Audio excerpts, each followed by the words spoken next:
ګرانو کتونکو نن په دغه ویډیو کې به مونږه نیمز اف ویدر او نیمز اف سیزن زده کوو. یعنی نن په دې ویډیو کې به مونږ زده کوو چې نور والا موسم ته څه وایي، وریځې والا موسم ته څه وایي، باران والا موسم ته، دغسې دوند والا، هوا والا، واورې والا، دغه موسمونو ته په انګلیش کې څه وایي. او بل به مونږ دا زده کوو چې موسم بهار، موسم ګرمه، موسم سرمه، موسم خزا دې ته په انګلیش کې څه وایي. خو د دې دواړو زده کولو نه مخکې د ټولو نه امپورټنټ، د ټولو نه اسینشل دا خبره ده چې مونږه د ویدر او د سیزن په منځ کې فرق وپیژنو. یعنی مونږ دا وپیژنو چې ویدر څه ته وایي او سیزن څه ته وایي، یعنی د دې دواړو په منځ کې څه فرق دی.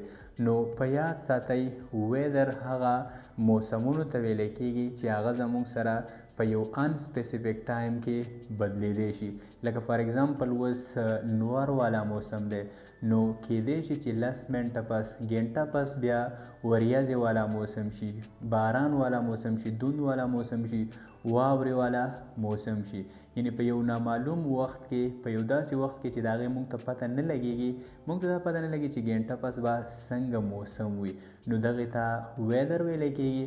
او سیزن هغه موسم ته ویلی کېږي چې هغه زموږ څخه په یو سپیسیفیک ټایم کې، په یو خاص معلوم وخت کې بدلیږي. لکه څنګه چې تاسو ته معلومه ده، آلریډي دا موږ ته پته ده چې ګرمي په کومه میاشت کې، یعنی اوړی په کومه میاشت کې، دغسې موږ ته پته ده چې ژمی په کومه میاشتو کې، موسم بهار او موسم خزا، یعنی د دې موږ ته پته لګېږي. نو په یاد ساتئ ویدر هغه موسمونو ته ویلی کېږي چې هغه زموږ سره په یو نامعلوم وخت کې، یعنی په انسپیسیفیک ټایم کې بدلیږي. او سیزنز هغه موسمونو ته ویلی کېږي چې هغه زموږ سره په سپیسیفیک ټایم کې، یعنی په معلوم وخت کې بدلیږي. نو ګرانو کتونکو د ټول ناول زده کوو د ویدر په باره کې، یعنی د ټول ناول زده کوو نیمز اف ویدر. نو په یاد ساتئ کله چې نور والا موسم وي، ښه مزیدار نور وي، ښه مزیدار غرمه وي، نو دغې ته بیا په انګلیش کې ویلی کېږي سانی ویدر. یعنی کله چې نور والا موسم وي نو دغه موسم ته بیا سانی ویدر ویلی کېږي. یعنی تاسو بالکل ویلی شئ ایټس سانی ویدر، مطلب یې دا دی چې دا نور والا موسم دی. خو که چېرته وریځې والا موسم وي، په اسمان کې وریځې وي، نو بیا د دې لپاره تاسو ویلی شئ ایټس کلاوډي ویدر. یعنی د وریځو والا موسم ته په انګلیش لینګویج کې ویلی کېږي کلاوډي ویدر. او په دریم نمبر کې چېرته باران والا موسم وي، باران وریږي، نو بیا دغه موسم ته ویلی کېږي رینی ویدر. تاسو بالکل ویلی شئ ایټس رینی ویدر، مطلب یې دا دی چې دا باران والا موسم دی.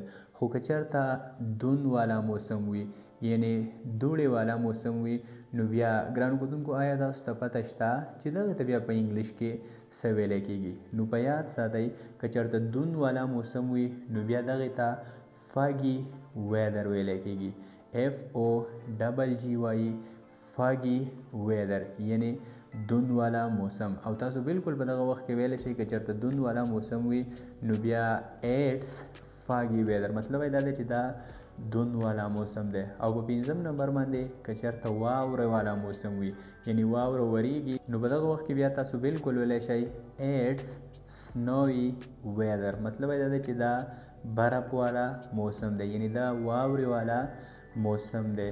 یعنی واورې والا موسم ته په انګلیش کې ویلی کېږي سنوي ویدر. خو که چېرته هوا والا موسم وي، یعنی هوا چلیږي، هوا وي، نو په دغه وخت کې بیا هوا والا موسم ته ویلی کېږي وینډي ویدر، ایټس وینډي ویدر، مطلب یې دا شو چې دا هوا والا موسم دی. او په 9م نمبر باندې که چېرته طوفان والا موسم وي، تیزې هواګانې، موږ چې ورته طوفان وایو، نو طوفان والا موسم ته بیا سټامي ویدر ویلی کېږي.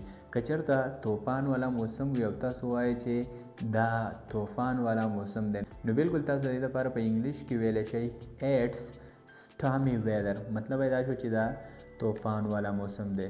یو ځل بیا یې ریپیټ کوو، سانی ویدر نور والا موسم، کلاوډي ویدر وریځې والا موسم، رینی ویدر باران والا موسم، فاګي ویدر دوند والا موسم، سنوي ویدر واورې والا موسم، وینډي ویدر هوا والا موسم، او په اخر کې سټامي ویدر یعنی طوفان والا موسم.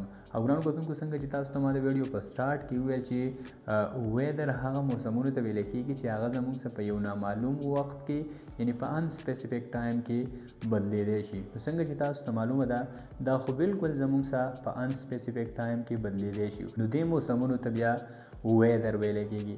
او اوس راځي چې ګرانو کتونکو نیمز آف سیزنز هم زده کړو. لکه څنګه چې تاسو ته ما د ویډیو په سٹارټ کې ویل چې سیزنز هغه موسمونو ته ویل کېږي چې هغه زموږ څخه په یو معلوم وخت کې یعنی په سپیسیفیک ټایم کې بدلیدلی شي. نو که چېرته موسم بهار وي سپرلی وي نو بیا بالکل سپرلی ته یعنی موسم بهار ته تاسو سپرینګ ویلی شئ. یعنی موسم بهار ته په انګلیش لینګویج کې سپرینګ ویلی کېږي. په انګلیش لینګویج کې د موسم بهار دپاره سپرینګ استعمالیږي. خو که چېرته ګرمي وي یعنی موسم ګرمه وي نو بیا موسم ګرمه ته په انګلیش لینګویج کې سمر ویلی کېږي. موسم بهار ته سپرینګ ویلی کېږي، موسم ګرمه ته سمر ویلی کېږي.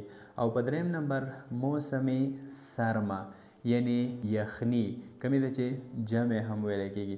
نو دې دپاره بیا په انګلیش کې استعمالیږي وینټر یعنی جمع ته په انګلیش کې وینټر وایي. او په څلورم نمبر باندې موسم خزا په کومې کې چې ونې پاڼې غورځوي نو دغې ته موسم خزا ویلی کېږي.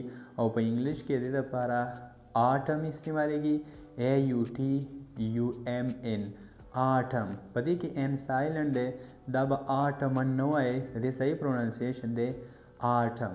او دا ویلی کېږي موسم خزا ته.